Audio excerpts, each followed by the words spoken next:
Welcome back to the best division in football with your boys Awthentik and The Beard. Definitely on my Marshawn Lynch vibes. I'm here simply because I have to be here, man. But we're already here at Week 16. Philadelphia Eagles were the only team in the NFC East to win. Unfortunately, they were playing against my New York Giants. New York and Washington both made games late in the fourth quarter, but both end up taking the L. The Dallas Cowboys end up taking the L to the Miami Dolphins. That was a really close game. Close matchup between two evenly matched up teams, too. We were definitely kind of split on that one. Me and The Beard talked about that on the preview show, that we thought if Tyreek Hill played, that would give the Miami Dolphins their best chance to win that game, and that's exactly what went down. We got 3 games to go over today, y'all. Without further ado, let me bring in the best co-host in the country, my brother from another mother. Shout out to My Dukes. I saw My Dukes over the past week, went over there and dropped off some boxes. Y'all throw some biceps in the chat for the gang one time. The Beard is in the building. How you living, bro? I'm doing good, man. Listen, I'm going to be honest with you. I am not a fan of this Monday Christmas because for those of us who are self-employed, there is no, day off or winter break. It was Big right facts. back. I did not get, a day off to, relax and everything like that. So it's kind of, right back to business. But I do hope everybody had a happy holiday. I want to thank everybody once again for dealing with my mic issues last time you guys saw me live. We are all reset up again, rocking and rolling. Yeah, and let us know if y'all hearing any discrepancies in the volume and whatnot today, man. We're definitely just getting things a little bit set up here, so y'all could definitely assist us. You know, we got the graphics department on set right now. We need the audio department in the chat as well, so keep us in the loop with that. But listen, it was a great weekend of football. It felt like we've just been football every single day for the last 6 days. It's just been kind of crazy, which is I enjoy. It's wild. We're going into the next 2 weeks. And it's 24 teams that are still playoff eligible right now. And it's the most since the record got broke. I think it was 2006 or something like that. So it's going to be interesting to see what happens these next couple of weeks. Obviously, the last 2 teams that can make the playoffs in the NFC East are Dallas Cowboys and Philadelphia Eagles. Yep. And 24 teams, and neither one of our squads are there. It's kind of the odds, right? That right there, that was literally the first thought that came to my mind when I read that. I was like, 24 teams and not Washington or the Giants? This is how, Sway, and it's been a absolute roller coaster of emotions. And I mean, I know you understand because Giants Twitter and Washington Twitter, it's just crazy out there. There's so much stuff. It's really crazy out there. There's some people that are just they won't die. They just will not die. You turn on the lights, the roaches is crawling all over the floor. I sprayed Raid everywhere. I doused them in the Raid. They will not die. And to add on top of that, now I got to deal with the Bleacher Report, community as well, which is it's different, I will say, but the people who are extremely on one side are more extreme than what I see on Twitter, and vice versa, being on the opposite side of that spectrum as well too. So yeah, I'm waking up having to deal with 2 comment sections now. It's been crazy, man. It's been crazy. Listen, it is not easy in these streets when you're authentic. I just gonna be honest with you guys. Or the beard. I mean, but I've noticed with you tend to kind of just stay out the way a little bit more. I'm listen, I'm going to run right towards the smoke. I got no problem running towards the smoke. So I go right to it. And people always want to come into my comment sections. They jump in with the disrespect bright and early, right? And I welcome that, man. You know what I'm saying? If you ain't got no haters, you ain't popping. I mean, that's the saying. So, I'm hearing a lot of these kids talk about it. I guess that's the truth because I'm definitely I was going to say reaping the benefit of that, but I don't know if it's quite the benefit. Yeah, no, I completely feel you. It's just, listen, the next couple of months, it's just going to be so much of, everybody has an opinion on what direction both of our franchises should be going. And, the good thing is we get to enjoy some playoff football from the outside perspective looking in. Ooh, I don't know if that's a good thing either, man. Watching these other teams flourish is definitely going to. I'm trying to find silver linings here, Authentik. Mi corazón, man. Mi corazón. But big shout out to everybody in the chat who's watching across all the different platforms. That is Twitch, Twitter, Facebook, and, of course, right here on YouTube. We appreciate all the love and all the support. I see the Cowboys fans are here. I see Kai001. That's good. I see Brother L. I see Gregory. Big shout out to you guys. I always appreciate when you guys show up after a loss. It was a tough loss, and we're going to talk about that today. But keep your heads high. One more thing on the Twitter thing, right? Yeah. I'd say the biggest thing that's been bothering me the most on Twitter, right, is when you say my team has to draft a quarterback. I'm seeing that with your team now, too. Shout out my homie Caleb, who does a lot in the Washington community on Twitter as well, saying, like, we need to draft a quarterback, right? And he's getting the same kind of comments that I'm getting, which is, we need to fix this offensive line. And I will reiterate again, the New York Giants, I don't know how many picks Washington has. Y'all probably got like 500 picks. New York Giants got 7 picks in this draft. Every pick does not have to be spent on a quarterback. I just want everybody to know that, because that seems to be the most reoccurring comment that I get in my mentions is, we have to fix this offensive line, and no quarterback's going to survive behind that offensive line. What do you think Caleb Williams is going to do? He's going to be running for his life, just like Sam Howell. And listen, I'm going to talk about that a little bit, but listen, this is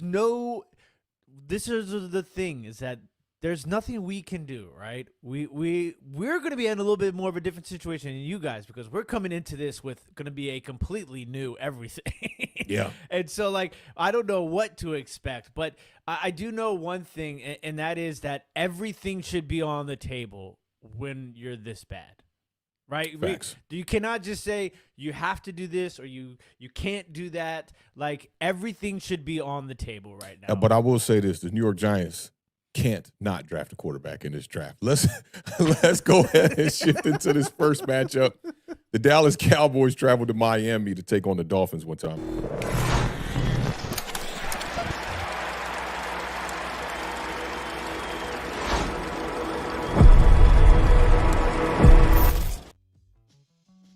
All right, y'all, let's talk about it, man. Dallas Cowboys definitely took that L. The Dolphins were favored by 1.5 in this game, and they end up winning by 2 points. Dolphins win 22-20 on a last-second field goal. The Cowboys had won 6 of their last 7 matchups with 5 wins by at least 2 scores against the Miami Dolphins. Dolphins clinched their 2nd straight playoff berth. Congrats to Mike McDaniel. He's definitely got that team headed in the right direction. It must feel really good to be a Miami Dolphins fan. My girl's grandfather, triple OG. He's a diehard, lifelong Miami Dolphins fan. And as soon as he showed up for Christmas, he went up to my girl and he was like, so how's your team doing? And I told her, I'm like, you got to keep this in the bag. You got to ask him, when's the last time y'all won a Super Bowl? Because if you ask that to a Miami Dolphins fan, it's definitely been a long time. But they're definitely headed in the right direction. Cowboys are now officially on a 2-game losing streak after losing the previous week to the Buffalo Bills. This is just the 2nd time that the Cowboys have lost back-to-back games in the Mike McCarthy era.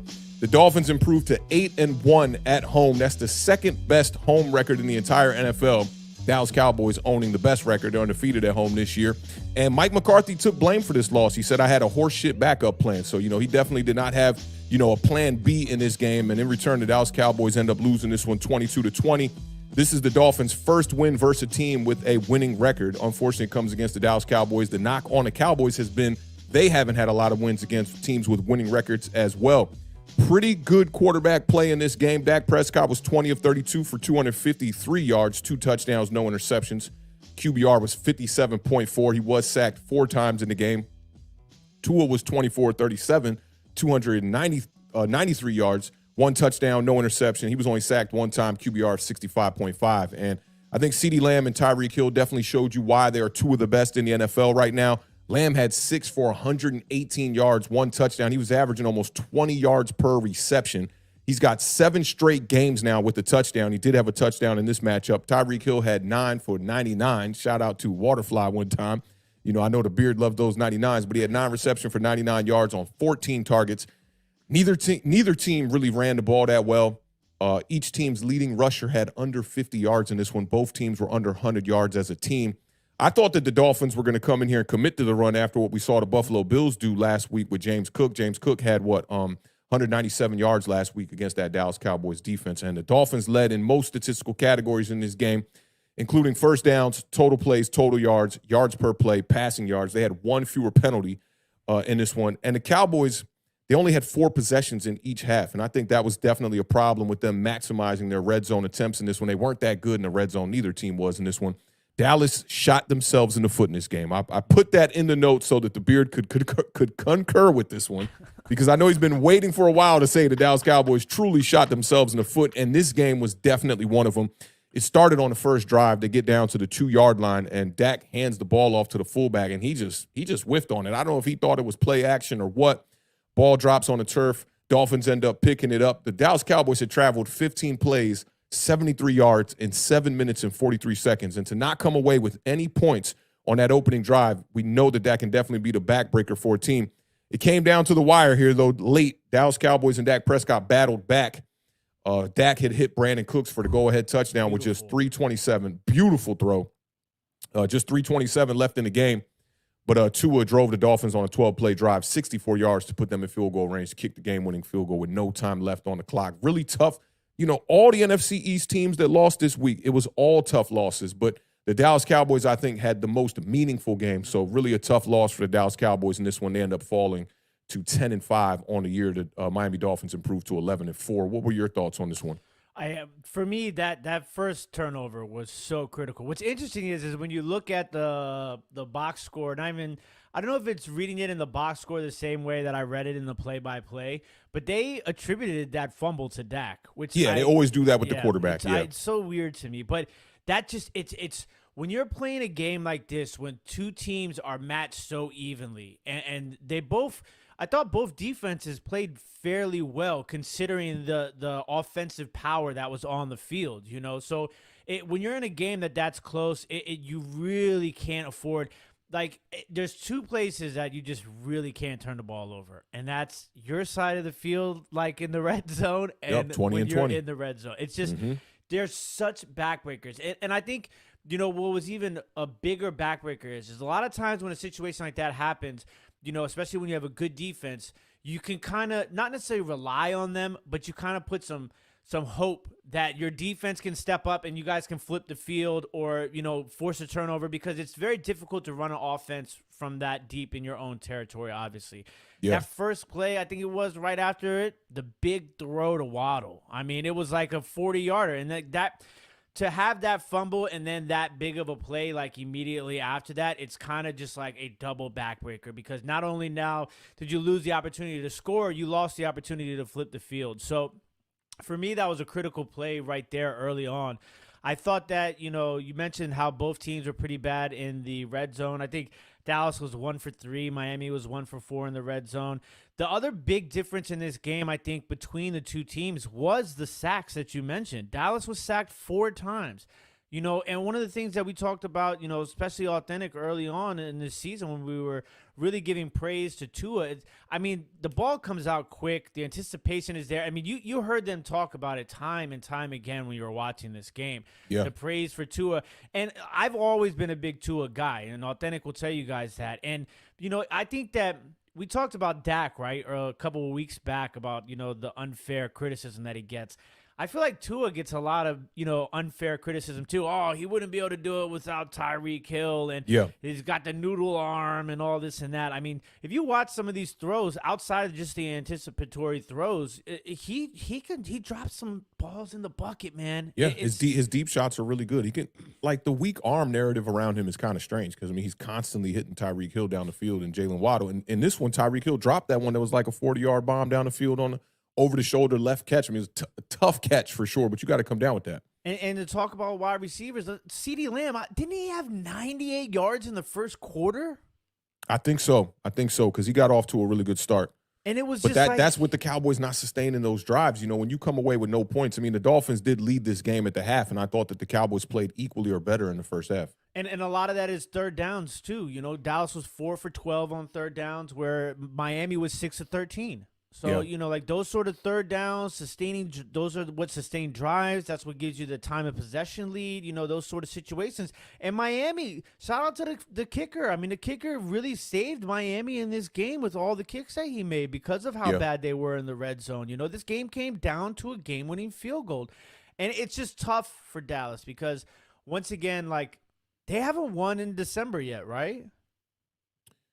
This is two straight losses for them now, and they won the previous week before that. So I think they won the first week of December. I remember when I used to always say, "Oh, Dallas in December," and I was clearly wrong, especially during Mike McCarthy's era. But it seems this part of the schedule was a part of the schedule that we talked about, multiple times throughout the year, and it's going to not get any easier now that they got to go play Detroit. I think that game's at home, which hopefully will save Dallas. But it wasn't necessarily a bad game from Dallas. It just wasn't the game that they needed to play to win, obviously. And the defense, as good as I think that both these defenses played, as I stated a couple seconds ago, the defense didn't really show up on that last drive. I mean, it was a grind-it-out game-winning drive. It was 12 plays, 64 yards, 3 minutes and 27 seconds.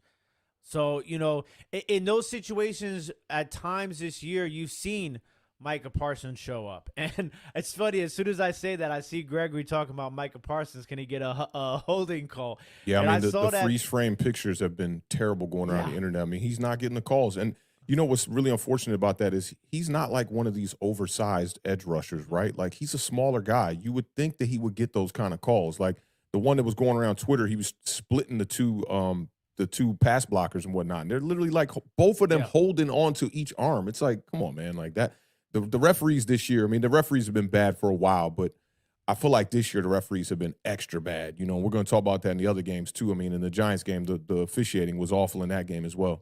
Yeah, so it's just, and they just kind of bring everything back full circle. Like, when it's situations like that, like those first plays where you're on the goal line and you're about to score and you fumble, it's so much easier to look back on and being like, man, if we would have had that, the entire game structure would have been different from that point. You know, so it's a very tough way to get a loss.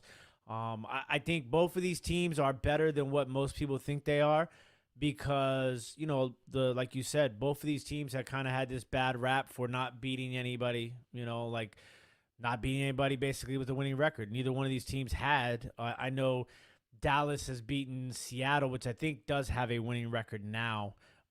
So it's a tough loss for the Dallas Cowboys, but, you know, they're going to have to bounce back next week. They're going to have short memory because they got a tough matchup coming up this week, and it's going to be interesting to see what direction they goes. Once again, like you said, with the run game, Pollard it was 12 carries for 38 yards. So Pollard has been frustrating. You know, I do think the Dallas Cowboys got to address the running back position going into the offseason for sure, because I like Tony Pollard, but I think now you're starting to see a utilization error the same way we've seen with the Giants. Like, he's not an every down running back. I don't think that's his role. You bring him in there and you pair him and you make him a running back by committee. I think that's when you could see the best results from him. But you got to give him, you know, you got to applaud his effort. He's going out there and trying to get 15 to 20 carries a game and trying to make it happen between the tackles a lot, whatnot, and it's just not working out for them. And that would really help out Dak Prescott in that offense. I mean, you look at what him and CeeDee Lamb have done offensively, and they've done it, you know, virtually without a really, big impact in the running game.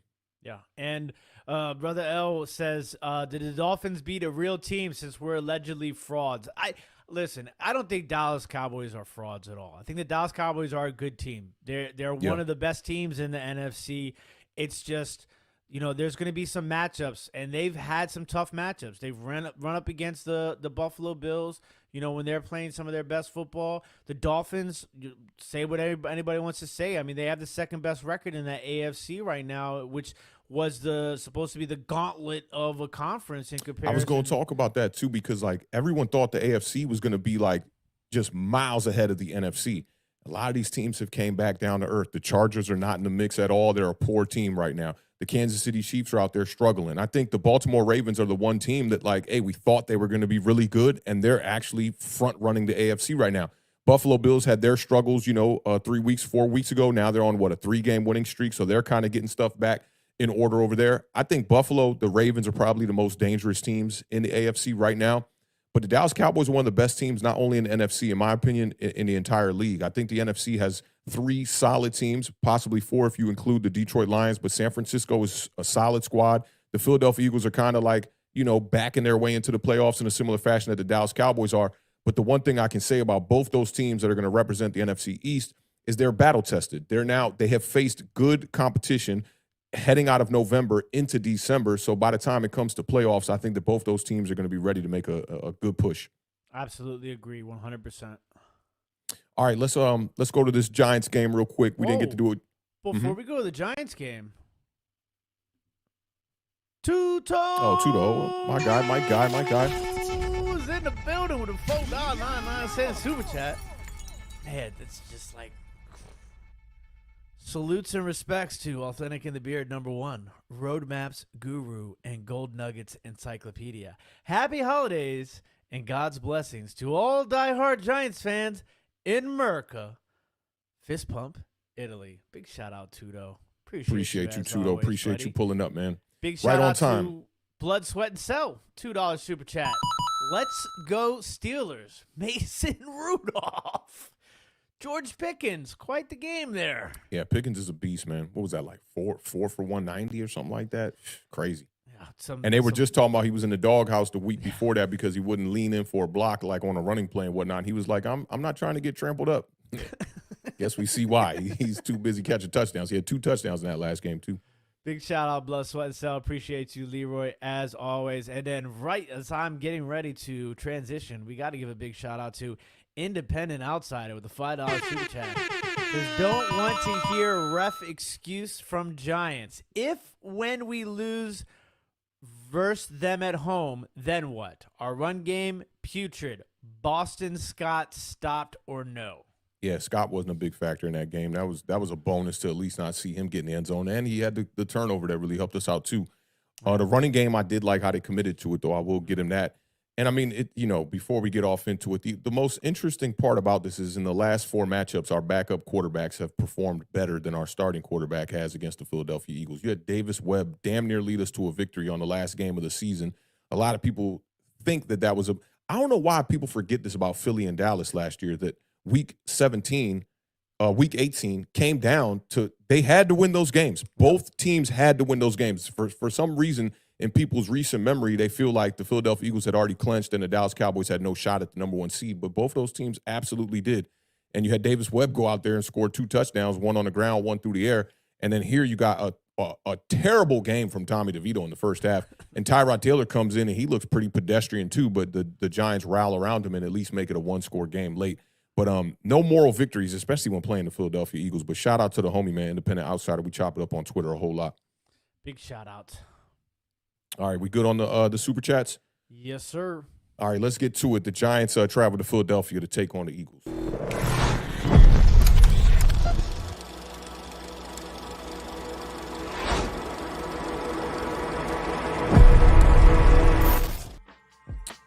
All right, man, my New York Giants, man, just falling.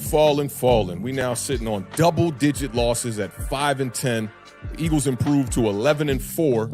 Opening line had the Eagles favored by 2 touchdowns in this one. The Eagles snapped their 3-game losing streak with the win over New York. And the Giants' last 2 games are at home here coming up, but we finished the year 2-7 on the road with wins against only the Cardinals, which was a miracle in itself, and against the Beard's Washington Commanders. The Giants have lost 5 straight games to the Eagles, 11 in a row in Philadelphia. We have not beat the Philadelphia Eagles in Philly since 2013. The Giants' 25 points was their most total in the Brian Daboll loss in his 2 years as the Giants head coach. This was the 5th time that the Giants allowed at least 33 points in the last 2 seasons. 5th time.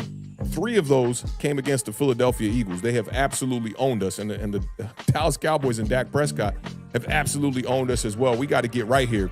This was also the first Christmas Day game in New York Giants history. Did not go according to schedule here. Giants outscored the Eagles in the final 2 quarters, 22-13, with Tyrod Taylor at quarterback. Saquon was the only running back in this game to actually have a rushing attempt. And Daniel Bellinger led the Giants with a season-high 4 receptions for 43 yards. It's not a good look. The Eagles did outperform the Giants in first downs by double. They had 28 first downs. We had 14. Third down percentage, fourth down percentage, passing yards, rushing yards, and time of possession, all owned by the Philadelphia Eagles. The Giants did force 2 turnovers, which kept them in the game. This one was 20-3 at the half, and I clocked out at that point. I was like, man, this Tommy DeVito experience is definitely coming to a crashing halt here. The Giants at that point in time were 1 for 8 on third down. When you look at the last 6 quarters entering that second half, the Giants were 3 of 24 in the last 6 quarters on third down. 6 first downs in the entire first half, 101 total yards, had 99 last week against the Saints. 3.3 yards per play. Tommy DeVito was 9 of 16 for 53 yards. Now, I did not know that was going to be the end of his day, but when we came out in the half, we got the turnover on the kickoff. Boston Scott got tackled by his own player, Zacchaeus. And Tyrod Taylor marches out on the field. I was completely shocked because I thought Brian Daboll was either doing one of two things, committing to the tank, or he was committing to the development of some of these young players, trying to figure out what they had in Tommy DeVito. And to pull the plug on him after, a 3-game winning streak with the New York Giants, I thought it was a little bit harsh, I'll say, right? Because you gave this kid the keys. You said he won out the job. You said that he gives us the best chance to win. We're going with the quote-unquote hot hand. And as soon as the hand warmer died out at the tailgate, you went right back to the glove with Tyrod Taylor. I don't get it. 5 first-half drives for the New York Giants, turnover on downs, 3 punts, and a field goal. The Giants held the Philadelphia Eagles running backs to just 26 yards in the first half. I thought that was a really good job, but by the end of the game, this thing got extremely out of hand.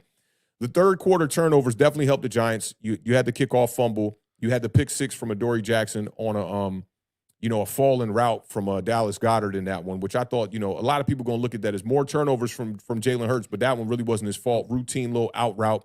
Adoree Jackson takes it 76 yards to the house. That was Adoree Jackson's first career touchdown. The Giants' third defensive touchdown of the year. You had the horse collar penalty on the return, so that put us halfway to the goal line. And I don't know if you saw this tweet that I retweeted from Lawrence Tynes, where Tynes was like, I'm pretty sure I know football, but I don't understand why the New York Giants went for 2 after the Adoree Jackson pick six and whatnot. And a lot of it has to do with analytics. When you get that half the distance to the goal, most coordinators, most coaches are going to say, let's go for the 2. You're inches away from the goal line. So part of it is that. And obviously the way that the score was going for the New York Giants, going for 2 there late in that game was not a bad decision. Now, I thought, Jalen Hurts had a pretty up and down, pretty shaky game, did kind of get things together towards the end there. But his throw on 3rd and 20 is one of the best throws I've seen all year. 32 yards to A.J. Brown. This was a true big boy throw right over Isaiah Simmons' head, kind of in the hole of what looked like a cover 2 to me. And then DeAndre Swift ended up pushing the ball into the end zone. Once they got down into the red zone, the Eagles took the lead 27-18. And then Tyrod came right back with the big play to Darius Slayton for 69 yards. That was the longest play since Daniel Jones tripped against the Philadelphia Eagles running for the 80 yards, which should have been a touchdown. That 69-yard play is also Darius Slayton's longest play of his career. The game came down to the final play of the game. And, I mean, as a Giants fan, I don't think you could ask for much more. If you would have told me before this game, hey, this game's going to come down to the last play, Tyrod's going to get a shot to throw the ball in the end zone, I would have been totally okay with it, considering I thought that the New York Giants were probably going to get blown out and the Eagles were going to cover that 14. Might have been a PI on the play. Tyrod Taylor tried to buy as much time as he possibly could buy, ends up throwing the ball, and ends up being an interception. The Giants go on to lose this game by 8 points, 33-25. Now, I just want to talk about some of these numbers here real quick. Tommy DeVito, Beard. It bothered me every time you were doing this on the shows. I'm not gonna lie. That's how bad I hated this Tommy DeVito experience, right? And I won't say I'm kind, but I'm considerate. That's you the like right underdogs though sometimes, right? I like an underdog story, but this is like rooting for Rudy, right? It's like, okay, you got in the game, you got a sack. Great. They were not looking at Rudy coming back playing defensive end for the Fighting Irish the following season. I hate to break the news to you, right? But that's how I was looking at it, right? I'm like, it's cool story. If we got to play him. He'll win some games and whatnot. But I just wasn't all about this whole DeVito show. It just wasn't my vibe.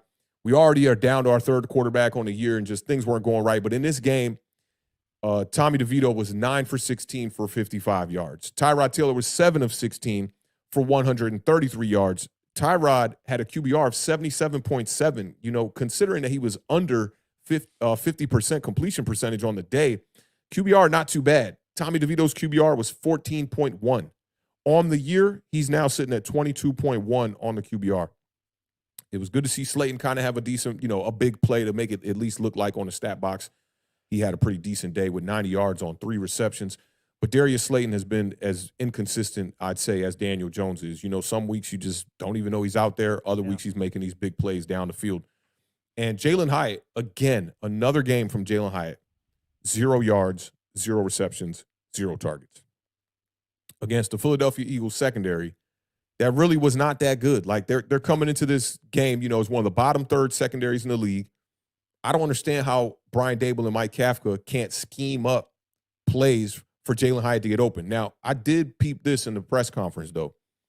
Mike Kafka is absolutely the decision maker when it comes to calling plays. I forget who it was. I think it was Tyrod Taylor. Yeah, it was Tyrod Taylor when he was talking about the big play to Darius Slayton. He pretty much slipped up and said, yeah, when I got the call from Kafka, he insinuated it's Kafka giving him the plays. So I know a lot of people been calling for Mike Kafka's job. That really hasn't been my vibes over here. I think, Mike Kafka and Brian Dable both should have the good graces to at least go into next season and see what they can do when they add some more weapons to this offense. This season has definitely been a wash. It's been very underwhelming. The Giants were, Vegas had us at 7.5 wins, I believe it was. And here you are sitting at 5 wins with 2 games left. So Vegas know a little something that we all don't know. Wan'Dale Robinson extremely quiet in this game. He had a big drop on that late drive with the New York Giants as well. He only had 3 receptions for 16 yards. And I thought that this would be a big opportunity for A.J. Brown to come out here and have a big game, and he did not have a really big game, especially in the first half. He struggled in the first half. He had 1 reception for 7 yards. He ended the day with 80 yards on 6 receptions. Definitely helped them get into some scoring position late in this game. 11 targets on the day, but A.J. Brown has not had a 100-yard game versus the Giants in his career, and he hasn't had a 100-yard game since that San Francisco 49ers game, which is his only 100-yard game after having 6 in a row over 125 yards. He does have at least 9 targets in 5 straight games. And, the one thing that I appreciate about a quarterback like Jalen Hurts, if you go back, I believe it was either 1 or 2 weeks ago, where A.J. Brown and Jalen Hurts are on the sidelines, and you can see A.J. Brown is frustrated. He's complaining and whatnot. And it reminded me of the back and forth exchange between Kyler Murray and DeAndre Hopkins a year ago in Arizona when D-Hop was like, yo, what are you seeing out there, bro? And Kyler Murray gave him a lot of pushback. In this situation, Jalen Hurts was patting him on the chest. I went back and really looked at it and tried. Jalen Hurts has his helmet off, but A.J. Brown has his helmet on. And I went back and really tried to look at the body language and look at see if I could be a lip reader. And it looked like Jalen Hurts is saying, I got you, I got you. That's what you want to see from your quarterback. You know how it is as a wide receiver. You want the ball every play. You think you're open all the time. And when your quarterback gives you that reassurance, I really like to see that. That's a good characteristic of leadership when you nip something like that in the bud rather than creating like some kind of an argument. Now, I think, I came into this game and I was saying a lot of the blame was on the Philadelphia Eagles defense as to why this team looks a little bit different this year. And I wanted to do a little bit of research on this offense and see if there was anything different about this offense outside of the 2 coordinators being different on both sides of the ball. And I ran into a really, really good video from Brett Coleman. He does a lot of NFL content, real moody vibes and whatnot. I dig his content a lot. He puts out some really dope stuff. You could tell he really knows the game. And the title of the video was "The Eagles Are Running a High School Offense." That's what really caught my eye. I was like, damn, let me look at this real quick. He broke down a couple of things. The video was broken down into about 4 to 5 chapters. And he talked about every run from the Philadelphia Eagles coming from the shotgun, okay? They've had just 14 running plays from under center this year, dead last in the NFL. They're 21st in the league at generating explosive plays from the running back position. They only average 1.7 explosive plays from their running backs per game. Just 14 running plays under center. And in return, he talked about how this ruins their play action because now teams are looking at it like, okay, every run's coming out of shotgun. Yeah. We don't got to press up and try to get our linebackers into these A gaps and B gaps so early. We can kind of read what's in front of us and just kind of like rely on 4 to get after Jalen Hurts. He also talked about the Eagles having the lowest rate of shift and motion of any team in the NFL right now. So pre-snap motion, what we're seeing from all the, offensive young masterminds in the league led by Mike McDaniel and a lot of these other guys trying to copy what they're doing over there in Miami with the pre-snap motion. You also, what that does to allow you to be able to initiate what coverages these defenses are in. Sometimes you see teams just put a guy in motion one way and run him right back just to see if the defense is in man. The Philadelphia Eagles are not being the beneficiary of that because they're not doing any pre-snap motion. They're the only team in the league with under a 30% rate of pre-snap motion, which makes no sense. Now it's easier to blitz them, and with everybody standing still, you know your assignment as a defender in this. You got teams like Miami, San Francisco, Houston, Detroit, and Dallas. All of those teams are at the top of the league as far as pre-snap motion goes, and their offenses in return are at the top of the league as far as total yardage goes. So I thought that these were some interesting little nuggets from Brett Coleman that I'm going to keep my eye on for the last 2 weeks of the season because I do think that the Philadelphia Eagles are at a coaching deficit, especially when they're playing the upper echelon teams across the NFL and across the NFC. You saw it against the San Francisco 49ers. You saw it against the Dallas Cowboys in that matchup. And I don't look at Mike McCarthy as like some extremely top-tier coach, but Mike McCarthy is no slouch. He's a good coach in the NFL. And I think Nick Sirianni, and I believe it's I believe their offensive coordinator one of their coordinators came from on staff, and the other coordinator came from Seattle. I can't remember. I think the offensive coordinator was on staff because he's been there for a long period of time because he worked with Jalen Hurts in college also, I believe. Yeah, so I think he was the quarterback's coach possibly, and then they got the dude from Seattle to run the defense, I believe. So I think both these units are struggling right now. You know, at the end of the season, they're playing up against better competition. But when you see the Philadelphia Eagles go up against the New York Giants in what should have been a get-right type of game, the New York Giants defense has not been good against the run this year. They've been okay against the pass for the second half of the season, I'll say. But, like, the numbers are very, just disputable in a way. It's like their numbers are high, but the defense has been playing better. But when you look at this team, this defense in a total, Wink Martindale is doing some things to put the New York Giants in position, but I think that they're a defense that's very open and susceptible to be able to get the big plays on us. That's been one of the knocks all year. And to see the Philadelphia Eagles come out here and on both sides of the ball struggle against us, I thought that was a bit alarming. And I'm one of the people that have been telling people, hey, pump the brakes on the Philadelphia Eagles. I think they're a similar team from 2022 outside of them playing better competition and the secondary obviously losing Denard Wilson and their coordinator. You know, that's definitely hurt them. Their pass defense going from the top of the league to the bottom of the league and their rush defense doing the exact polar opposite. So, I'm concerned now. I got to keep it real. I'm definitely concerned. I think that with all these things in play, it's forcing Jalen Hurts to play hero ball. There are times where this dude says hike and there's people right in his face and he makes the first man miss. It reminds me of like a running back like Saquon Barkley in his rookie year where like the first guy was not tackling Saquon Barkley. Yeah. And with Jalen Hurts, it seems to be that like the first rusher doesn't get him down. And he's extending these plays, and I think he was a big reason why they won this game.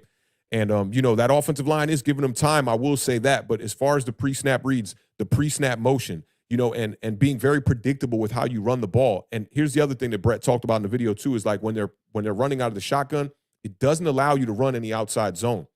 Think about when you try to run to the outside, especially when you're going to the weak side of the running back, right? Mm-hmm. You almost have to have your running back running now parallel to the line of scrimmage. So there's no momentum to get you up the field as you're running these outside schemes, which in return forces the Philadelphia Eagles to run a lot of inside runs. So if I'm an Eagles fan, and I know the Eagles fans are worried about this one, when the Giants started to cut this game close, middle through the game and whatnot, you saw the fans start booing and going crazy. And then it took one big play and bipolar, they flipped like that and then right back on the side of that offense. But what did you think about this matchup? Well, before I even say anything, I that is super fascinating.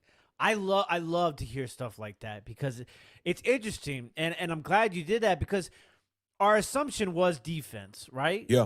And there are some obvious differences in the defense, but I think maybe we're just kind of, well, I speak for myself, you kind of just were like, oh, the offense isn't really that big of a difference. The turnover differential, which I talked about a lot, that's a little bit on the offense. But when you broke that down from him, that's some really interesting stuff. And you would think it would be the complete opposite with the type of personnel that the Philadelphia Eagles have. Yeah. Like, I would why not use those guys like Swift and Smith. Smith would be a great guy to put into motions, a lot of times pre-snap motions, those sort of situations. But those numbers are appalling. That's really eye-opening for me. Maybe they are. And I remember you said this earlier on in the year, maybe about 5 weeks ago. You said the Eagles offense seems like they lack that third guy in the pass attack. Mm-hmm. And I think that that might be what they target this year is a slot wide receiver who can really be like a security blanket for Jalen Hurts because everything's happening on the outside for the most part. And I don't mean like he's not throwing the ball over the middle, but like you see A.J. Brown, you saw Devonta Smith in this game catch the slant for the touchdown and whatnot. Everything is starting from the outside. They don't have a guy that's operating the slot. I mean, like I don't even know who gets slot reps or if they're even running a lot of packages where they have a slot wide receiver out there. It seems to be a lot of 2 wide receiver sets from what I've seen, but I haven't dug extremely deep into the Philadelphia Eagles tape for like the past couple of weeks. And I thought getting Goddard back would kind of help that a little bit. And you saw him get some targets, a significant amount of targets, I would think, in comparison to recent weeks in this game particularly. And I thought Goddard did pretty well when given. They the split him with that too. other guy too. I think they got a rookie tight end over there as well. He was getting some snaps. Yeah, who didn't, and what about the one guy who hadn't? I don't even think he caught a pass all year, and then that play that Jalen made when he was under pressure, it was the fumbled snap. The snap went over his head. That was a beautiful play on third down too, man. Crazy play. But I thought that, to kind of go back into the Giants side of this game, one of the things that really struck me a little bit when it came to what you talked about with Jalen Hyatt is in a game, especially like this one, where you actually kind of gave a little bit more dedication to the run game, and it was, fairly successful. I know Saquon had a couple of big plays, but still, he had 23 carries, I think, in this game, and it's like you would think that would be the perfect opportunity to scheme something up for Hyatt because you're actually not running Saquon 9 times, 11 times, 12 times. Yeah, now in the first half, it was awful. It was terrible in the first half. He was getting nothing. I mean, it was almost like 2 yards per carry, something like that. But they committed, and I respect that. Those are the ways that I would like to see my team lose if they lose, right? You don't want to look at the box like you're saying and see Saquon for 9 at the end of the game and you got blown out. It's like at least try to keep things close with the identity. So I do think that's a good point. Yeah, and the other thing too, you talked about third down. I mean, 4 of 14. It's and then on the flip side of it, Philadelphia was over 50%, 8 for 15 on third downs. Those sort of things in a game like this where you kind of come back and it's easy to go back and look at the things that a couple plays here, a couple plays there where you weren't able to sustain drives. And obviously a majority of that happening in the first half because of just the overall lack of being able to move the ball offensively. The other thing too is something I noticed, and I'll talk about in the Commanders game as well, is the Jalen Hurts interception, and it's like, the fans booing after that interception when they come back out onto the field and whatnot. And it's like, it's so difficult when you're a fan at the stadium, especially if you're not like in a good position to really understand that. I mean, and there's going to be a narrative that I'm sure, the large stage pundits will run with about Jalen Hurts. And I heard it I was watching some clips. I heard another guy talking about it on CBS HQ where they were talking about, the turnovers are starting to get concerning. It's a big concern, and it's like they clearly slipped on the interception. I mean, like and those are the routes. That's a timing play. Like you see the coverage.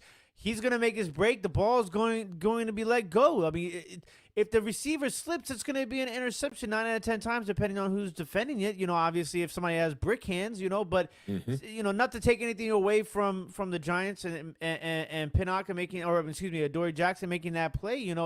It's a huge play for them, and you got to make plays like that when you're the New York Giants and you're facing the Philadelphia Eagles if you want to contend and you want to stay into a game. I thought Tyrod looked like Tyrod. Came out there. Had some good scrambles. He flicks the ball around, pretty good. And it's just, it's weird, man. You see a lot of these backup quarterbacks, and it's like you see, and it's interesting too, is like the Tommy DeVito thing. It's like look at Josh Dobbs, right? Like, we're both Joshua Dobbs fans. We don't think that he's a top tier quarterback, but we know that he can play football, right? He's just probably a better backup than he is every game starter, right? But it's like he comes in and he has these like 3-4 game stretches, and it's like, man, look at Dobbs and the Vikings, and then he ends up getting benched for Mullins. I mean, it's very interesting. I think I saw somebody bring it up, and I will highlight it really fast since I'm on that topic. Big shout out to Independent Outsider for the $2 super chat. It says teams see backups less chances to solve them.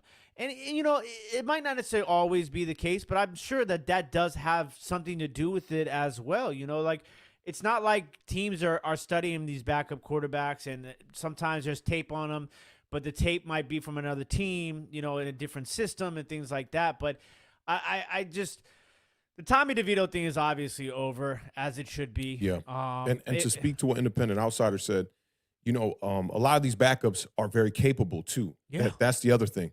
That's why they're backups. When you look at Dobbs, right, he had some impressive wins against teams that were pretty decent. The thing about Tommy DeVito was the stretch. The teams that we played versus kind of let me know where he stands, because even against teams like the Washington Commanders, the New England Patriots, and the Green Bay Packers, he never really had any standout game. Like when you saw the kid from the Cincinnati Bengals come in, right? Jake Browning, yeah. He had some huge games. He didn't have like just some pedestrian 158-yard games with a touchdown. He had like some 300-yard games. And I get it. The weapon situation is obviously much better with the Cincinnati Bengals. And a lot of that came on some short routes as well. So that's why I think you got to do yourself the due diligence and really look at these games. Like seeing a box score can be misleading. And at the same time, when you look at a player like Lamar Jackson, the statistics really don't tell how good of a player he has been this season. So you really got to like take the analytics, take the data, and pair it with what you're seeing on the field, on tape as well. Absolutely. And moving forward, the Eagles, once again, it's been like this, feels like all year long. If they're not losing, they're winning, but barely winning, and we got to do this better and we got to do that better. I don't know if I would get to the level of saying I'm concerned, but I have my eye on that tall drink of concern. That we'll say that. Like I'm close to picking it up and taking a sip, but I'm just not quite there yet. I'm such a, I guess, I'm a little biased because I'm a strong believer in Jalen Hurts and like what you talked about with him and AJ Brown, like those sort of things that you aren't in the box score and those sort of things that aren't coachable and that, is important to have in a team, especially when you're kind of like this teeter-tottering right now between like a average team and a good team and a great team, where so it's important to have a guy like Jalen Hurts on your roster. But Saquon, obviously, I just want to say I always enjoy watching Saquon play football, and it's not even just on the field football, just his range of emotions. So like I think maybe that's why it's so noticeable when Saquon's down, because when he's up and he's pumping those guys up, man, it makes me enjoy football watching that. And I've always been a big Saquon fan. I will always be a big Saquon fan. We can't go without talking about the play on the last drive, too. Darren Waller catches the ball, falls on the ground, clock's ticking. Giants have no timeouts left. It's getting under 20 seconds. It's ticking. Saquon picked up Darren Waller, walked him to the sideline, grabbed the ball from Darren Waller, ran it to the referee, and literally saved that whole situation to have the New York Giants just spike the ball and be able to have at least one more opportunity left in that game. I think that's extreme leadership from a guy like Saquon Barkley, and we just need more guys like that on this roster. The one knock I will say, towards the coaching staff in this game, they ran Saquon Barkley. They gave him the amount of touches that I'd like to see, out of a star running back like Saquon Barkley. I was counting up every running play at the beginning of this game all the way through about the third quarter. When I stopped counting in the third quarter, he had not had one run that was not in between the tackles. Mm-hmm. I don't understand why they're trying to make Saquon Barkley some kind of like Ezekiel Elliott power type running back. To me, it just makes no damn sense. And, it kind of makes me think that they're just trying to run him into the ground and won't bring him back next year. I'm split. I'm kind of 50-50 on it. Like, if Saquon Barkley were to go to another team, I think it would be a really good thing for him. He deserves to be on a team that can go out there and win football games. And I don't see the New York Giants being a contender, at least for the remainder of 2024. I don't see that happening. I think next year is going to be extremely tough on the New York Giants.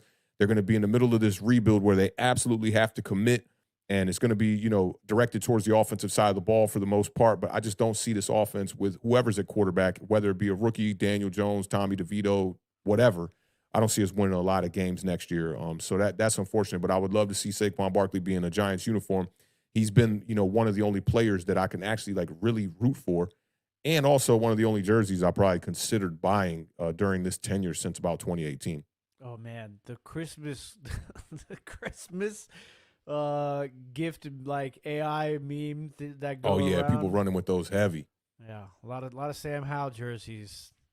Not happy kids. Yeah, let's get to this last super chat, and then we'll go to y'all game and talk about Mr. Howell himself.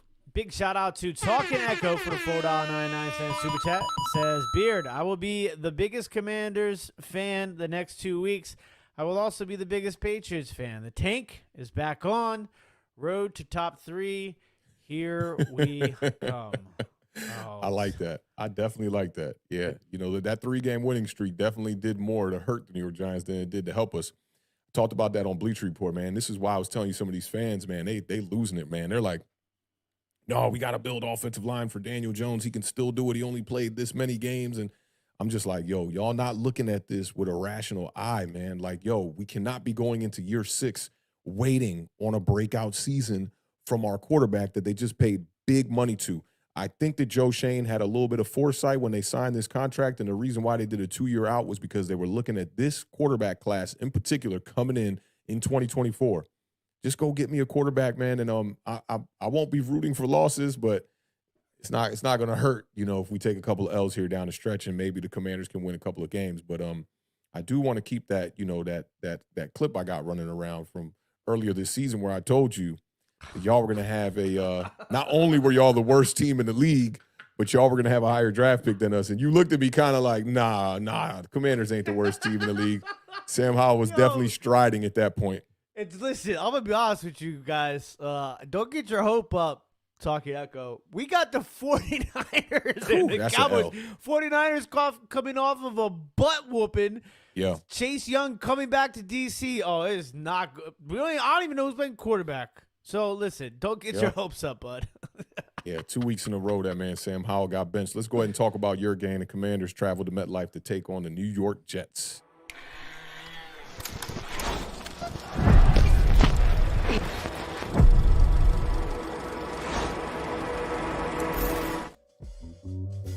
All right, man, this was another interesting game once you got down to the fourth quarter and put in Jacoby Brissett.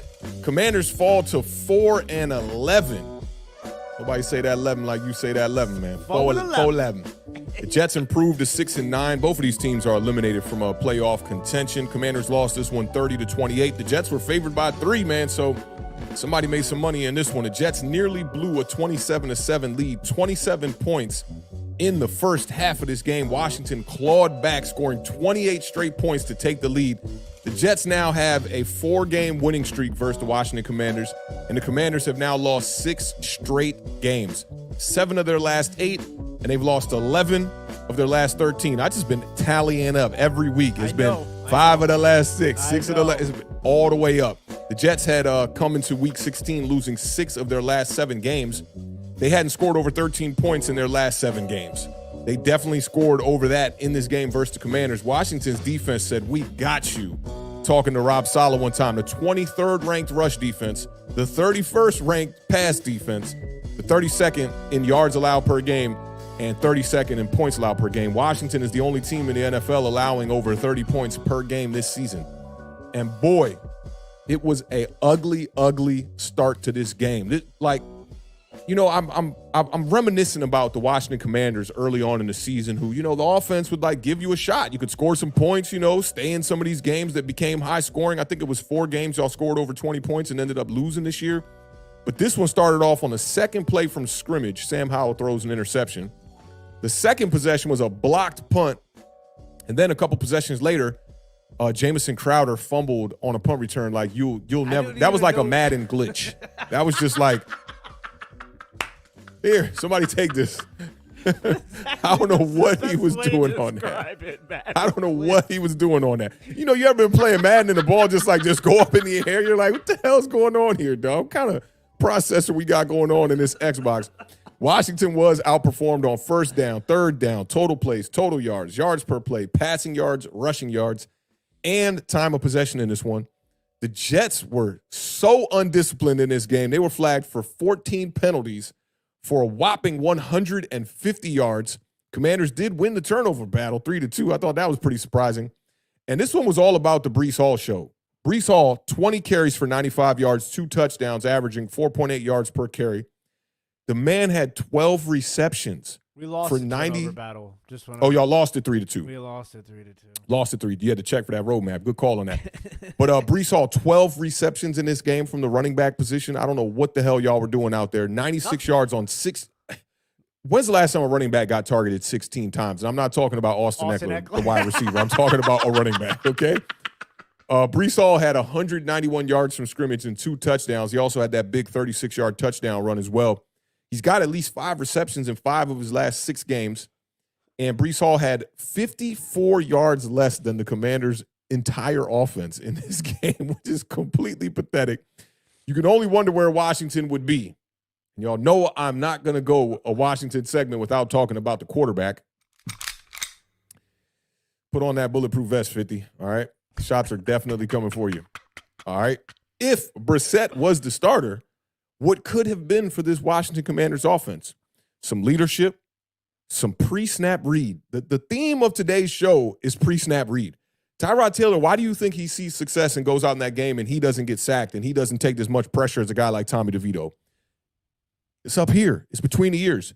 And I think Jacoby Brissett could have, lended his hand at, just the leadership, the decision-making, the pre-snap read. Sam Howell in this game is probably the worst performance from a quarterback I may have seen all year, especially from a guy who was the starter. 6 completions, man, on 22 attempts. I don't know what the hell was going on with that offense. A lot of drops too, and not a lot. How many drops? Did we have 14 drops? Well, yeah, 16 drops. Some around there. Yeah. I doubt we can blame 16 incompletions on drops. The thing too is I do want to say that the 2 interceptions were obviously not on Howell. I can't contest for all the incompletions. Obviously. Forget the interceptions because I ain't even there yet. Okay. Forget the interceptions, right? 6 of 22. I don't know the last quarterback that went 6 of 22. All the moving parts, whatever it may be, drops, the incompletions, the interceptions. Find me a game where Ben DiNucci went 6 of 22. I bet he did not go 6 of 22. Sam Howell on the year now is about to even up and be a 1-for-1 touchdown to interception ratio. He's got 19 touchdowns and 17 interceptions on the year. I mean, I really think that now the question has got to be proposed that, is this guy really the franchise quarterback for the Washington Commanders? His QBR is 23rd in the entire NFL at 43.3. I brought up all the Taylor Heineke numbers from the 2021 season where Taylor Heineke was his first year as a starter for Washington. He had 3,400 yards, 20 touchdowns, 15 interceptions. That was on 494 attempts, which is 60 less than Sam Howell has this year. And then following that year, when Taylor Heineke got his feet wet as a starter, and they said, you know what, we're going to go out here and pay $28 million to Carson Wentz.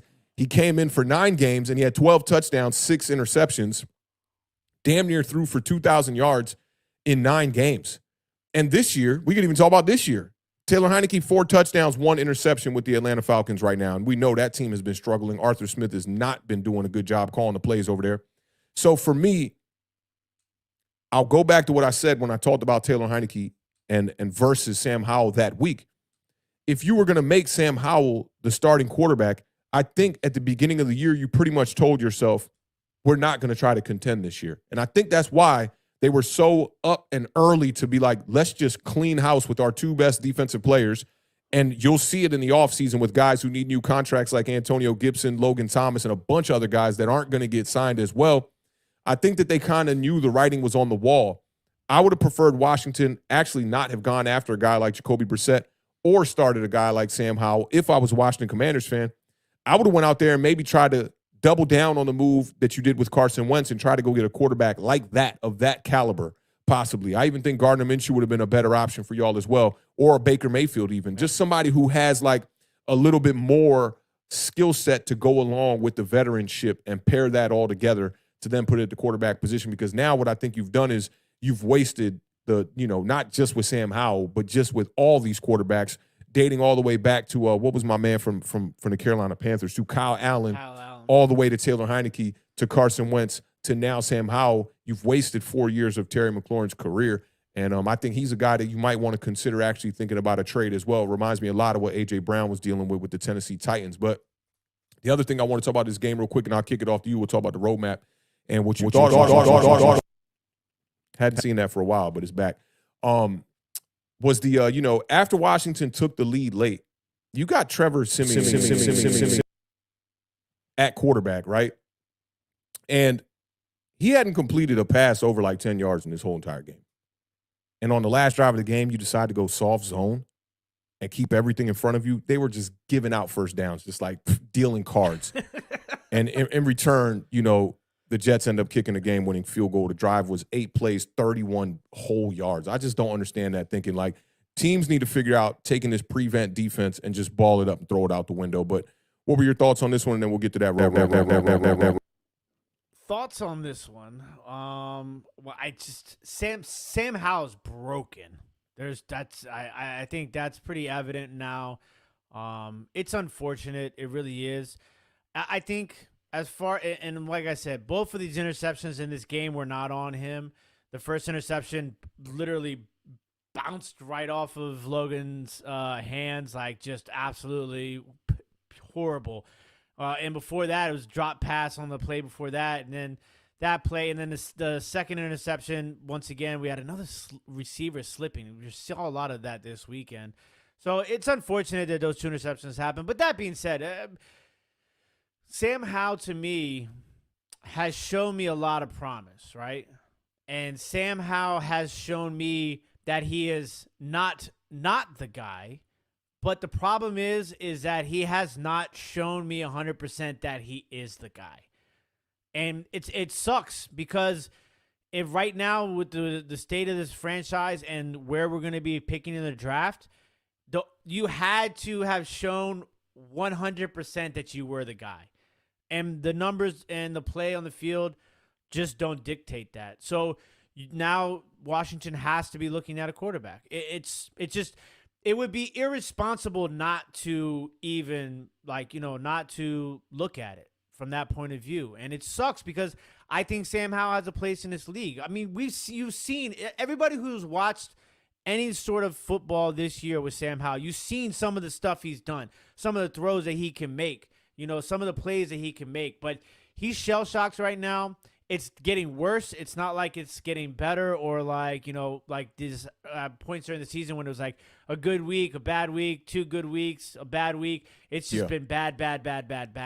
And, he only got sacked once in this game, which was insanely lucky because he was getting just demolished in this game. He was getting hit from, it felt like almost every throw he was getting hit. So, and I don't have an answer as to why the offense looks better, outside of some of the obvious reasons that Awthentik stated as far as, just the pure in between the ears, veteran leadership sort of situation running the offense. Something about the quarterback real quick, right? I'm starting to, with my experience with our quarterback, right, and the 5 years with our quarterback, we're always in that middle area, right, that gray area. You never feel confident man, we've really got an elite guy here. Yeah. And I know a lot of Giants fans wanted to jump the gun on that, right? And when I released my top 10 quarterback video at the beginning of the year and explaining why Daniel Jones was not a top 10 quarterback, a lot of people gave me flack on that, right? I think it's more important now than ever, especially after the CBA being implemented, right, in 2011, that when your quarterback shows you in at least a 2-year span that he does not have those elite characteristics, you got to go. You have to start figuring out it's time to move on, or at least have a backup plan. Like right now, if I'm the Jacksonville Jaguars, I'm starting to consider it, right? Because I think Trevor Lawrence is a solid quarterback, right? The injuries have definitely gotten in the way of his play a little bit, right? Absolutely. But I'm starting to question the elite, the real elite. And to play the quarterback position the way that those guys do, you really got to do it all with your arm. The Joe Burrows, the Matthew Staffords, the Trevor Lawrence, those guys. Tua, they really got to beat you with their arm. That's their way. If they don't show you that they're elite, you have to absolutely be considering upgrading that position because we do it with every other position in the league. If you're left tackle, look at Evan Neal at right tackle right now. He has shown you for the better part of a year and a half that he is not him. And we are quick to be like, what are we going to do? Are we going to move him to guard or are we going to move on? Yeah. And with quarterbacks, it's like we stay in that lull, in that gray area for a little bit too long. And we saw Howell at camp, and I thought he could throw the football, but it's clearer than ever to me now. And I've learned so much since we've started to do this podcast, man, from people in our chat, from people online, from as much research and deep diving that I do on these teams. And I think that when you look at the quarterback position, if your guy is not putting on display elite characteristics from day one, you could show, it's almost like a bad movie and a good movie, right? If you take a kid to see The Matrix, they're going to be like, that's a good movie. They don't got to understand all the nuances and all that. They can just look at it and go, that's a good movie. When you see the way Lamar Jackson plays the quarterback position, you look at him and you go, that is a good football player. Patrick Mahomes, same thing. Josh Allen. I don't care how many turnovers Josh Allen gets throughout the season, whatever people want to call it. You can look at Josh Allen and go, that is a damn quarterback. And I think with the guys that we've been dealing with, y'all throughout the whole time, and us obviously in the past 5 years with Daniel Jones, you could never definitively look at that guy like that. And I'm just starting to question that more and more and more, especially when these guys aren't on a rookie deal now. You look at Kirk Cousins, I don't care how you feel about him as a quarterback. That dude's a good quarterback. That's a fact. He's a good quarterback. I think with Kyler Murray, guys like that, it's sketchy a little bit. I think Kyler, the talent is undeniable. Mm-hmm. And when he's healthy, he can obviously make plays out there. But these guys, I think that, fall underneath that tier. It's so hard to gauge them, and we're just waiting for them to get over that hump to be like, to show us this guy can be an elite player. But the speed of the game moves so fast that if you don't see it with your eyes off the bat, I'm starting to really second guess these quarterbacks now. Yeah, and I think Washington, and me personally, as from doing this show, is that I don't want to get caught up in Sam Howell like how people got caught up in Daniel Jones, right? Yeah. Like, I don't want to do that. And it's not like Sam Howell doesn't have to be trash. He doesn't have to be ass, right? And Sam Howell doesn't have to be the franchise quarterback. It's possible for guys to be in between those two situations. But when you're drafting where Washington's going to be drafting next year, if you have an in-betweener, and you're having new ownership, new GM, new head coach, there's no way that you can. Sam Howell would have to come out there and play like C.J. Stroud in order for everybody to be on board. And I think you got to broaden the gap. It's not necessarily just like being between, a guy and a franchise quarterback. I think like if that's who you are, your team needs to move on. Mm-hmm. You need to be between possibly being a franchise quarterback. I'll broaden that gap more. You need to be a guy who can go out there and win games, or you need to be elite. Mm-hmm. You need to fall between those two categories, if you ask me. If you're anywhere underneath that where I can look at you and go, dawg, this could be Chase Daniels out here, right? This could be, I'm just trying to think of like true pocket passers. This could be Nick Mullins. You feel me? If we got to have that conversation, I think the conversation absolutely, like you're saying, has to be had about the quarterback position, because too often I feel like fans are ignoring that. And they're just like, well, look at the 49ers. We can build up our team and we can start to look like the 49ers. The 49ers are not the example. They have not won a Super Bowl. Yeah. And they've tried all these different quarterbacks, from Jimmy G to the kid Trey Lance, to Nick Mullins, who was out there for a little bit, right? To now Brock Purdy, who looks like he can be the guy. But I think those question marks could still reign true about a guy like Brock Purdy. Like, does he give you that room where you could think he could be elite? I don't know. I think his floor is average for sure. But when have we seen Brock Purdy really go out there and just be like, God, they can't stop this dude?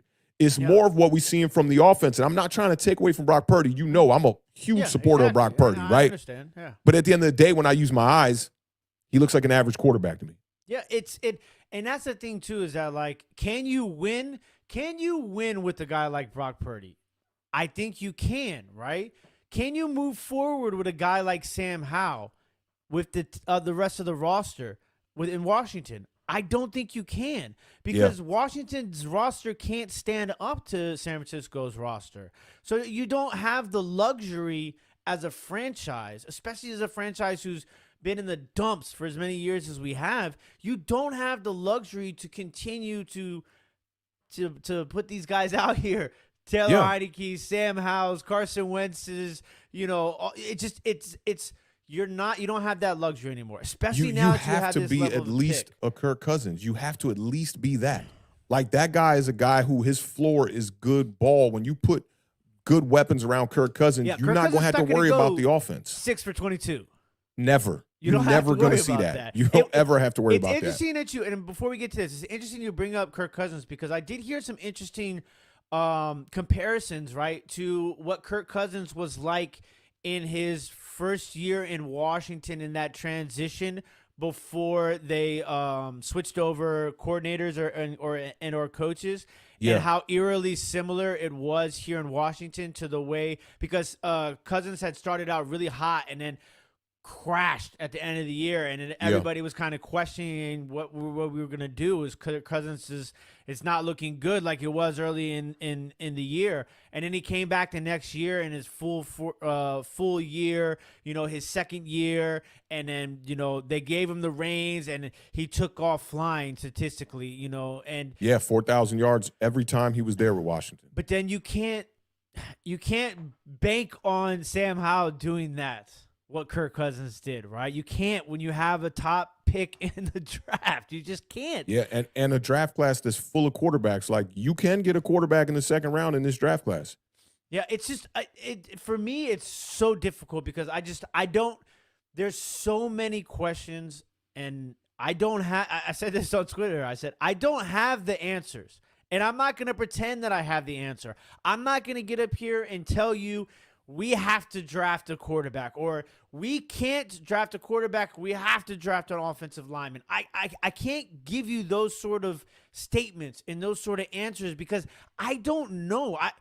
I have no idea what route we're going to go. Like, we don't even know who our general manager is going to be, yet alone who our head coach is going to be next year. So I can't tell you what direction we need to go until I know who's going to be coaching and this and that, right? I think for y'all, you have to go BPA. It's a little more tricky for y'all because, like, I think y'all have a guy on the roster who's capable that can buy you more time as far as the buffer. You're not paying Sam Howell anything. No. It's not like the New York Giants. 2 more years left on his rookie contract? Yeah, because, this was his second year in the league, first year starting. He was drafted in the 5th round, so he's got 4 years on the first contract.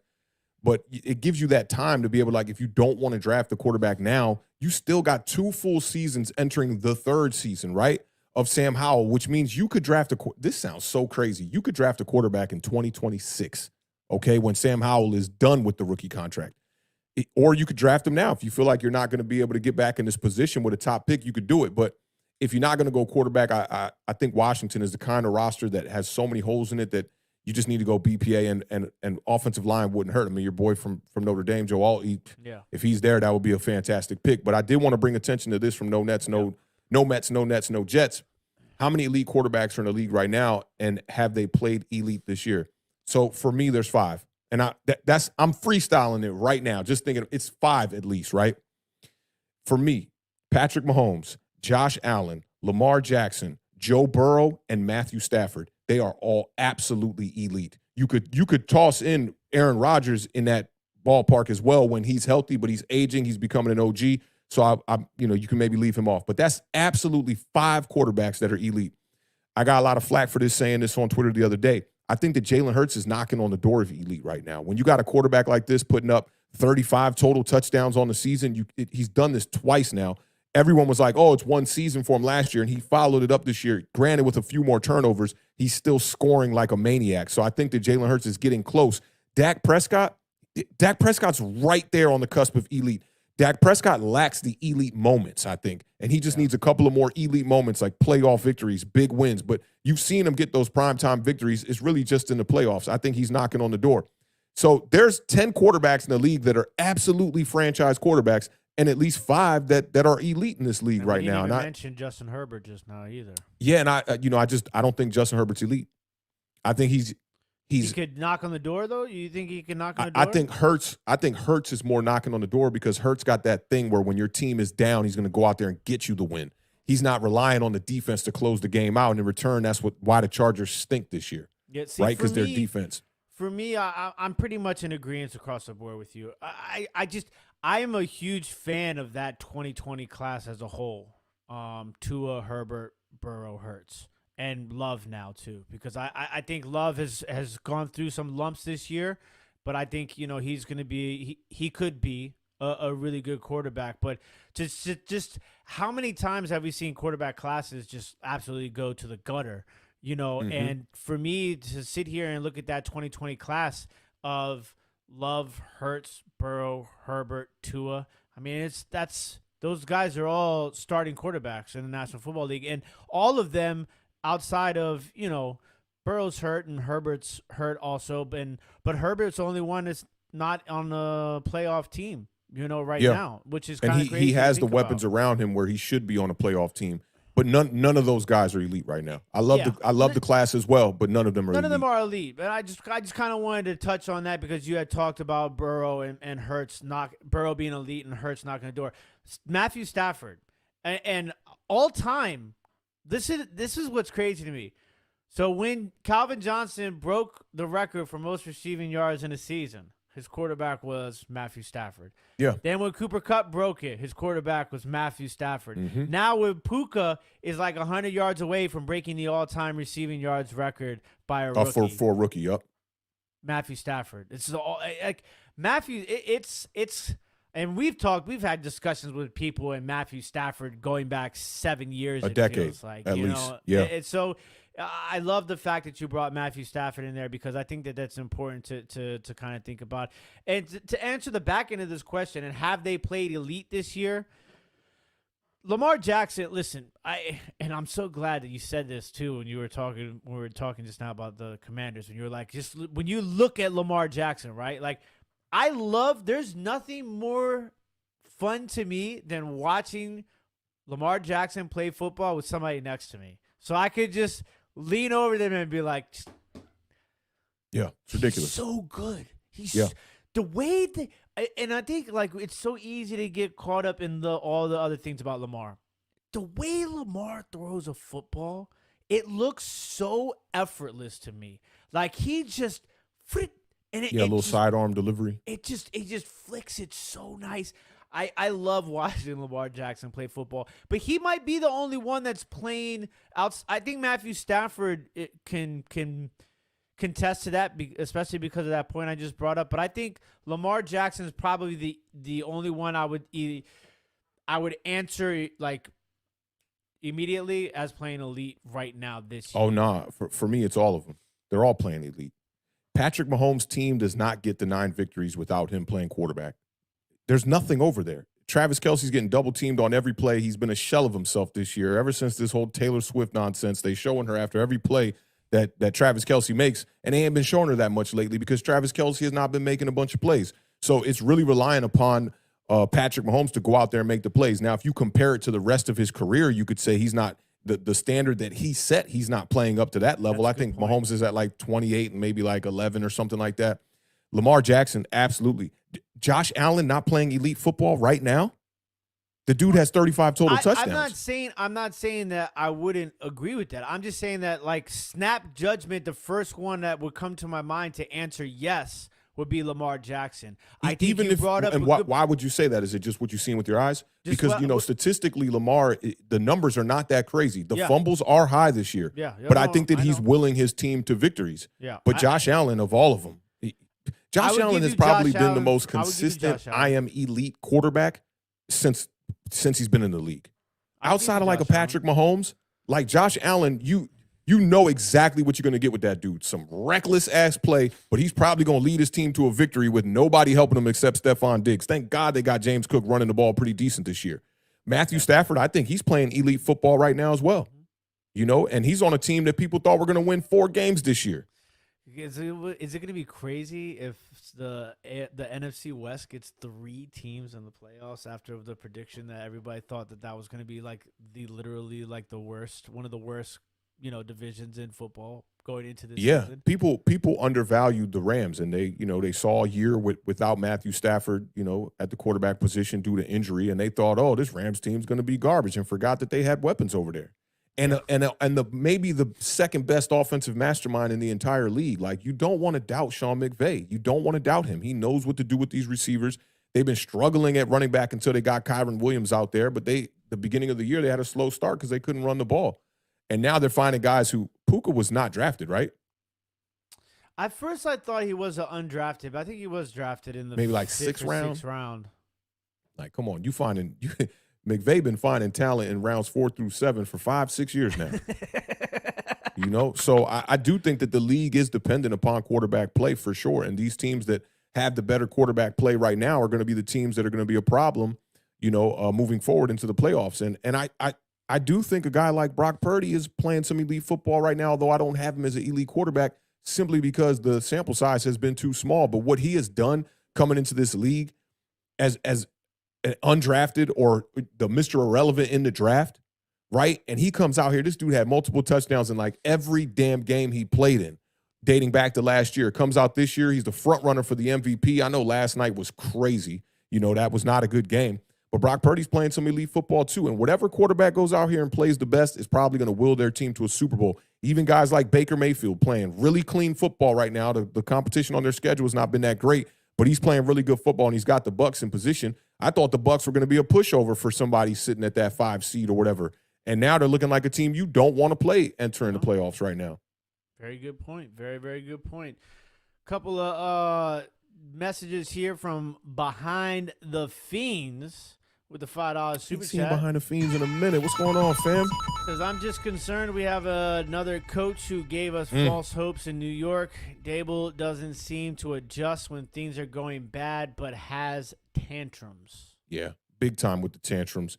You saw it in this past game. What a terrible call. That call definitely, the offsides on JMS, that was a horrible call, that false start penalty. Absolutely trash. I've seen, when you looked at the Kadarius Toney where he lined up offsides, the center for the Kansas City Chiefs all game, when I looked at the breakdown from Dan Orlovsky, he would get there and he does a drop snap as well. He would grab the snap, grab the ball, and move it up like at least a good yard, and nobody was calling that, So very interesting that they would call a call like that on a very just like minute movement of the football. But Brian Dable absolutely has been blowing up. He definitely almost pulled a Joe Judge in the press conference this week. He pulled up. He was like, all right, what do we got? Slammed the papers down on the ground on the podium and whatnot.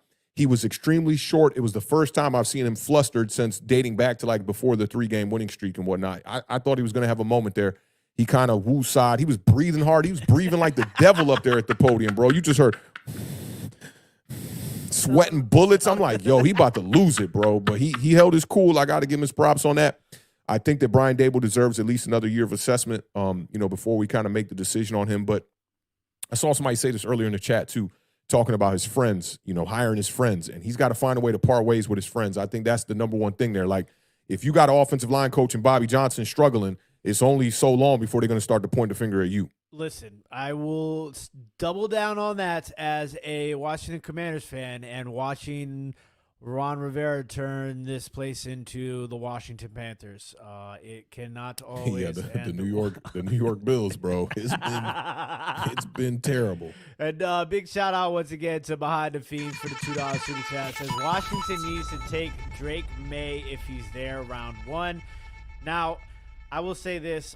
We'll obviously have to do a lot more deep diving into, for those of you that don't know, I watch a lot of college football. I will have to do some deep diving more so into particular players before we move into the draft. I will also say that, once again, I am at the point where I have to put my faith in whoever the new ownership decides to go with at the general manager position and the head coach position, and most likely the offensive coordinator position, and let them decide who they think is the best fit for the system, for the franchise moving forward. I will have to put my faith in that. All that being said, I am not as high on Drake May as a lot of people are. I think if you're going to draft Drake May, I don't know if it really makes sense when you already have Sam Howell to draft Drake May. I think I have about 3 other quarterbacks that I would put ahead of Drake May right now. Oh, 3 though? Yeah, Ooh, 3. What 3? I'd put Caleb Williams, I put Daniels, and I put Penix. If he comes out, I put him ahead of May. Ooh, I don't know about that. Drake May, I think when it comes to the mechanics, he's probably the most ready to come into the NFL right now. Lower body mechanics are great. Footwork is great. But the arm motion, throwing motion is great. I really like Drake May. If the Giants draft Drake May, I'll be ecstatic about that. Shout out to Miz, too. I saw Miz put out like a 25-minute video on his YouTube, and he posted it on one of my comment sections today on Twitter. And he was talking a lot about Drake May. And I'll tell you this about Miz. Like, me and him, we have disagreed on a bunch of stuff that has to do with Daniel Jones and whatnot. But when it comes to assessing draft talent, that dude definitely knows the game. He talked about Michael Parsons and what Michael Parsons would become the year that we drafted Kadarius Toney. He's talked about countless quarterbacks coming out that we shouldn't be, high on and whatnot. And he's super high on Drake May. I like Drake May a lot. For me, I would be cool with any 3 of the quarterbacks between May, Williams, and Daniels. Absolutely. I think those guys are all on their way to being franchise quarterbacks in the NFL. And one big more shout out to Behind the Fiends for the $5 super chat. Says, doing good, fam. Just chilling in Hawaii. What a life. Love it. But think maybe we trade Dabs to the Chargers for draft capital. No secret he wanted to go there. Interesting. I don't think John Mara has the cojones to do that. Like, he's not running this franchise for real. He's signing off on things, but I don't think he got the nuts to really do that for real. I think we're going to stick this one out with Dable, especially after the way that we've had 3 previous coaches only get to 2 years with the Giants. I think that's lingering in the back of their mind, like, don't move on so fast. Try to build some continuity. Yeah. And just to round things out, Brother L, this is exactly kind of where I'm going with so many of these questions that the Commanders have. You really don't know what's going to happen, who's going to be put in what position, where we're going to go draft-wise. Everything's going to come down to general manager has to be first, and then after they, let that general manager select the new head coach, and then from there we'll move forward. And I will say this in response to that, I like to trust my front office and whatnot and allow them to make the decisions, but definitely do your due diligence in a direction. I think that's important for fans, because the default that I see too many Giants fans go to is, oh, well, you don't know more than the GM, but does that mean that I shouldn't go out there and at least do some research on it? Because we had our question marks with Dave Gettleman, and people were saying that same stuff. And I hate to say it, the fans were more right than the general manager was in the case of Dave Gettleman. So, I always try to do my due diligence, go out there and study, these players coming out. Even when we hired Joe Judge was 2020, I believe, right? Or was he 2019? I think he was 2020. So when he got there, did he inherit? I want to say he inherited Daniel Jones. That's kind of interesting. Yeah, because 2019, Pat Shurmur was calling the plays. Yeah. Yeah, so, I do think with y'all, it's important that, you go out there, get the quarterback. You have an opportunity here to get the quarterback, the coach, and the GM. And those are the foundational pieces for, improving and moving in the right direction. Absolutely. Did you want to hit the roadmap one time? Listen, ladies and gentlemen, I will tell you, the roadmap, it didn't hit. Nothing hit. Not a thing hit. Not a thing hit. Not even close. Damn. That's I remember terrible. I wanted 5 sacks. You got 0. You can't. You know what it is now with Washington. Y'all not getting after the quarterback. It's been bad. You traded away your 2 best assets. So no need to even open the glove box and go into the roadmap. Nah, we'll let him off the hook this week. I feel you. So y'all got the 49ers next week though, right? Yep, Chase Young coming back, homecoming game. And that's here in Washington. Maybe we could luck up, get some cheap tickets, man. Get some $5 tickets. I might go to that game. We'll see what's going on with that. I don't know, man. San Francisco travels pretty well. They're trying to get all the money back they can after that $6 billion purchase. It's not like Carolina where they were selling 25-cent tickets, bro. Yeah, y'all in Washington, y'all tickets be cheaper than every other stadium. When I be looking up tickets on StubHub across the league, bro, y'all tickets be way lower than everybody else. That's why we've lucked up and been able to get seats, in the 100s and whatnot for under $50. That would never happen at MetLife. I don't care if the Giants is 1-15, last game of the season. There ain't no way that's gonna happen. Yeah. Pretty depressing week though, man, as far as the NFC East goes, man. The Philadelphia Eagles only squad to win a game. It's pretty tough, man. And going into the playoffs, Dallas Cowboys and Philly are going to represent. It looks like Philly's probably going to win the division. Dallas Cowboys got who on the last 2 games? They got Detroit and they got Washington. Philly's going to have New York at the last game of the year. Forget who the Eagles play this week. Saints or Cardinals? Cardinals. So, yeah, that's looking like that'll probably be a dub. I'm hoping the Cardinals could get that window. I predicted the Cardinals would get to at least 4 wins this year. So it's what? It's Philly, San Fran, and Detroit are all 11-4, and Dallas is 10-5? Yeah, I believe so. Yep. Detroit Detroit clinched this past weekend with their 11th win. Yep. Did you see? I tagged Awthentik on Twitter when they announced that Detroit won their first division title since it changed from being called the NFC Central. Changed. It's never changed. I feel like it was before. I feel like it was way because it was 30 years, I think, right? Or 20. It was like 20 something years. 30 years since. Yeah, but it was. And the Central came around in 2000 and I think they ended that in 2004. I want to say.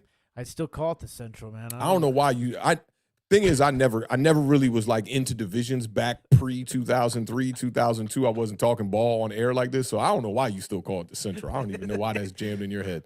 It's the Central, man. Yeah, it's pretty wild, man. The black and blue. The black and blue. That is one of the original divisions, though. So the Packers, the Lions are their original teams. The Vikings are they an original team? Oh yeah, Vikings been around for beginning of time. Black and white football. I'm gonna look into that. I feel like they're not an original team. I might be rolling that off my tongue, maybe. Yeah, Bears, Cardinals, Packers, Lions, Giants, a couple other ones. That'd be a good trivia question. Could have used that as a trivia on Thursday night. It might be a little pun for y'all right there. Get your thinking caps on. But big shout out to the gang, man. We appreciate all y'all pulling up, man. Hope y'all holidays went the way that y'all wanted it to go and the way you envisioned it. Hope you got to spend time with your families and whatnot, man. My Christmas was dope. I got a couple Giants gifts I'm going to be breaking out here, for next season. We're gonna stash that stuff away. I still got that stupid damn Jones helmet signed over there, Beard. Dang, I got to chase young football. Yo, we're in slum mode.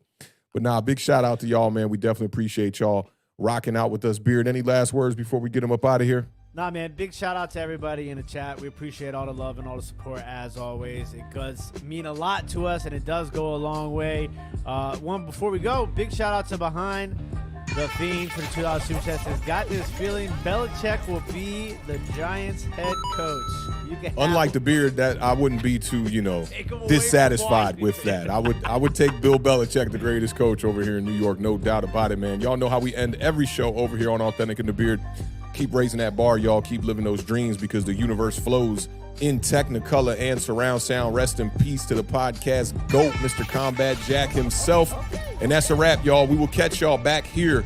Same place, same time, different day, Thursday night, 7 p.m. Eastern Standard to do our previews for Week 17. God damn, the season flew by, but these last weeks are definitely not flying by, man. Now that I know my team's eliminated, it's taking a lot longer than we expected, man. But y'all be good. Enjoy the rest of y'all evening. We'll catch y'all on the flip side on Thursday. Peace.